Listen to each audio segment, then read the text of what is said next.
இப்ப நிறைய பேரு தியானம் பண்றோம்ன்னு சொல்லுவாங்க. தியானம்னா கண்ண மூடி ஒரு முத்ரால உட்கார்ந்திருக்கிறது தியானம்ங்கிறாங்க. தியானம்ங்கிறது உள்ளுக்குள்ள ஒரு அமைதியான நிலை.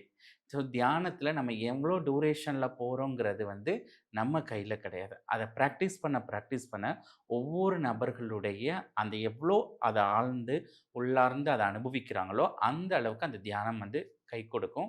அத அவங்களுக்கு எப்படி கண்டுபிடிக்க முடியும்? தியானத்தில நான் உள்ள போயிட்டேன் அப்படின்னா, வெளியில நடக்கக்கூடிய எந்த விதமான சத்தங்களோ, வெளியில உள்ள எந்த டிஸ்டர்பன்ஸோ, அவ கண்ண மூடி ஒரு ஆழ்ந்த தியானத்தில இருந்தா, அது எதுவுமே அவங்களுடைய இன்னர் பீஸ கெடுக்காது.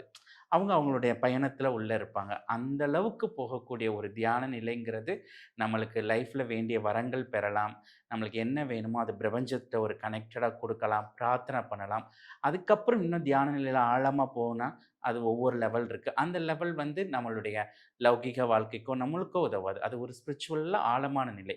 இப்போ ஒரு ஆழ்ந்தமான ஒரு தியான நிலைங்கிறது, நம்மளுடைய ஒரு ஆழமான ஒரு பிரெயினுடைய வேவ்ஸ் கம்மியாகி, நம்மளுடைய மனதும், பாடியும் ரிலாக்ஸ் நிலையில இருக்கும். அந்த நிலை தியானம் வந்து நம்ம வாழ்க்கைக்கு வேண்டிய எல்லா விதமான வளங்களும் நம்ம கேட்டு பெற முடியும். அந்த தியான நிலையில நம்மளுக்கு ஏதாவது ஒரு பிரச்சனைக்கு தீர்வு வேணா, அந்த தியான நிலையில போய் அந்த பிரச்சனைய நெனச்சா, அதுக்கான சொல்யூஷன நம்ம பார்க்க முடியும். அந்த சொல்யூஷன நம்ம வாழ்க்கையில அமல்படுத்தும்போது, அந்த நம்மளுக்கு அந்த பிரச்சனைகள்ல இருந்து விடுபடவும் முடியும்.